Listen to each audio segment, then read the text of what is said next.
നമസ്കാരം മലയാളി വാർത്തയിലേക്ക് സ്വാഗതം. ആന്ധ്രാപ്രദേശ് മുഖ്യമന്ത്രി എൻ ചന്ദ്രബാബു നായിഡുവിനോടൊപ്പം വേദി പങ്കിടുകയും സംവാദം നടത്തുകയും ചെയ്ത 10ാം ക്ലാസ് വിദ്യാർത്ഥിനിയെ വീടിനുള്ളിൽ ആത്മഹത്യ ചെയ്ത നിലയിൽ കണ്ടെത്തി. പോളവാരം ജില്ലയിലെ രംബചോടവരം സ്വദേശിനിയായ മുൻറം ശിവാനിയാണ് മരിച്ചത്. 15 വയസ്സാണ് പ്രായം. സ്കൂളിൽ വെച്ച് നടന്ന പരിപാടിയിൽ ചന്ദ്രബാബു നായിഡുവിനോടൊപ്പം വേദി പങ്കിടുകയും ഒരുമിച്ച് സെൽഫി എടുക്കുകയും ചെയ്ത പെൺകുട്ടിയാണ് 3 ദിവസം കഴിഞ്ഞപ്പോൾ ജീവനൊടുക്കി എന്നുള്ള വളരെ നടുക്കുന്ന വാർത്ത പുറത്തു വന്നത്.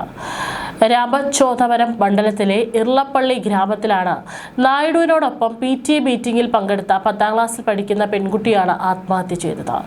കഴിഞ്ഞ ജൂലൈ 24-ന് നടന്ന പരിപാടിയിൽ പങ്കെടുക്കുമ്പോൾ മുഖ്യമന്ത്രി വിദ്യാർത്ഥിനിയെ ഒപ്പം ഇരിക്കാൻ ക്ഷണിക്കുകയും സംസാരിക്കുകയും വിദ്യാർത്ഥികൾക്കൊപ്പം ഒരുമിച്ച് ഭക്ഷണം കഴിക്കുകയും ചെയ്തിരുന്നു. രാമചോദവരം സർക്കാർ സ്കൂളിൽ വെച്ചായിരുന്നു മുഖ്യമന്ത്രി കുട്ടികളുമായി സംവദിച്ചത്.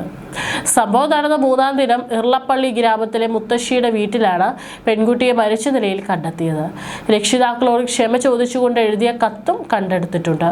സ്വപ്നങ്ങൾ നേടിയെടുക്കാൻ ആഗ്രഹിച്ചിരുന്നുവെങ്കിലും ജീവിതം വളരെ ബുദ്ധിമുട്ടിലാണെന്ന് കുറിപ്പിലുണ്ട്. പരിപാടിയുടെ അവതാരകയായി മികച്ച രീതിയിൽ പ്രവർത്തിച്ചത് ശിവാനിയായിരുന്നു. മുഖ്യമന്ത്രിയോട് തന്റെ പഠനത്തെക്കുറിച്ചും ഭാവി ലക്ഷ്യങ്ങളെക്കുറിച്ചും അന്ന് ശിവാനി സംസാരിക്കുകയും ചെയ്തിരുന്നു. പെൺകുട്ടിയുടെ വേർപാടിൽ മുഖ്യമന്ത്രി ചന്ദ്രബാബു നായിഡു അനുശോചനം രേഖപ്പെടുത്തി.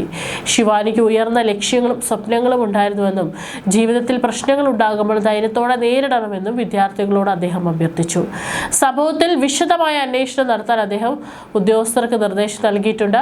കുട്ടി മരിക്കുന്നതിന് 3 ദിവസം മുമ്പാണ് സംസ്ഥാന സർക്കാർ സംഘടിപ്പിച്ച മെഗാ പാരന്റ് ടീച്ചർ പരിപാടിയിൽ പങ്കെടുത്ത് ശ്രദ്ധ നേടിയത്. മുഖ്യമന്ത്രി എൻ ചന്ദ്രബാബു നായിഡു, വിദ്യാഭ്യാസ മന്ത്രി നാരാ ലോകേഷ് എന്നിവർക്കൊപ്പമാണ് അന്ന് ശിവാനി വേദി പങ്കിട്ടത്. ഷൈനിങ് സ്റ്റാർ പുരസ്കാരം നേടുകയാണ് തന്റെ പുരസ്കാരമെന്നും പരിപാടിയിൽ സംസാരിക്കവേ ശിവാനി പറഞ്ഞിരുന്നു. തന്റെ പ്രസംഗത്തിലൂടെ കാണികളുടെ മനം കവർന്ന ശിവാനിയെ മുഖ്യമന്ത്രി തനിക്ക് അരികിലേക്ക് വിളിച്ചു വരുത്തി സംസാരിച്ചതും പരിപാടിയെ ഏറെ ആകർഷകമാക്കി. അതോടൊപ്പം മുഖ്യമന്ത്രി കുട്ടികൾക്കൊപ്പം ഭക്ഷണം കഴിക്കുകയും ചെയ്തതോടെ പരിപാടി മൊത്തത്തിൽ വളരെ ആഘോഷപരമാവുകയും ചെയ്തു. മുത്തശ്ശിയുടെ വീട്ടിലാണ് ശിവാനിയെ മരിച്ച നിലയിൽ കണ്ടെത്തിയത്. ഒപ്പം ഒരു ആത്മഹത്യാക്കുറിപ്പ് പോലീസ് കണ്ടെത്തിയിട്ടുണ്ട്. മാതാപിതാക്കളോട് ക്ഷമ ചോദിച്ചുള്ള കുറിപ്പാണ് ശിവാനി എഴുതിയത്. അമ്മയുടെയും അച്ഛന്റെയും സ്വപ്നം സാക്ഷാത്കരിക്കാൻ കഠിനാധ്വാനം ചെയ്യണമെന്നുണ്ടായിരുന്നുവെന്നും അതിന് സാധിക്കാത്തതിൽ ക്ഷമ ചോദിക്കുന്നുവെന്നും കുറിപ്പിൽ പറയുന്നു.